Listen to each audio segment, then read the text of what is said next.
This is my creamy chicken and chorizo sun-dried tomato pasta.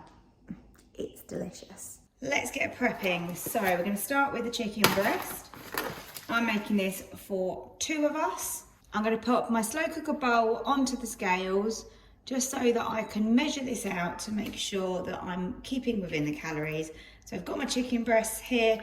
I'm just going to chop these into chunks.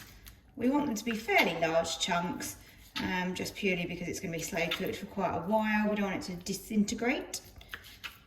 Okay, so pop that in. Into my chicken, I want to add some garlic, and I'm just using a garlic paste. So we are going to add around that amount. Next, I'm going to pop in some sun-dried tomato pesto. I want to add some basil. This is just some frozen that I've taken out of the freezer. And we'll just pop in some basil.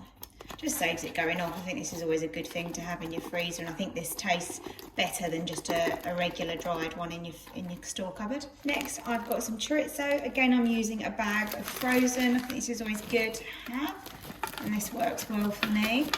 So let's pop that in a little tiny bit more.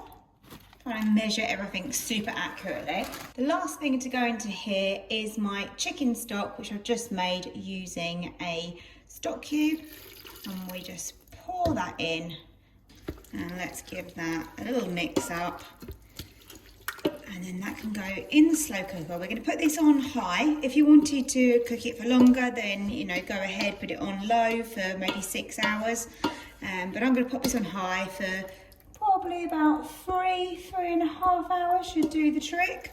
You could add pasta to this, but because I'm having different pasta to my husband, because I want to have gluten-free, then I'll just do our pasta on the hob.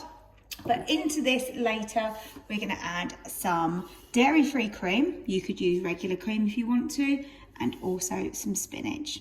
So I'm going to pop this on now. My chicken in the air fryer is almost cooked, and I've popped in the spinach and also the dairy-free cream.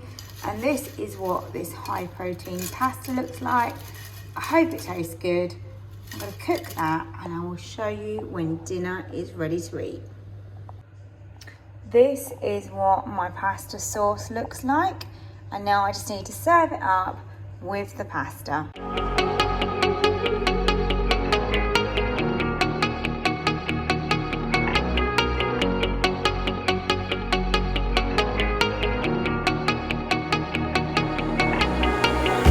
Well,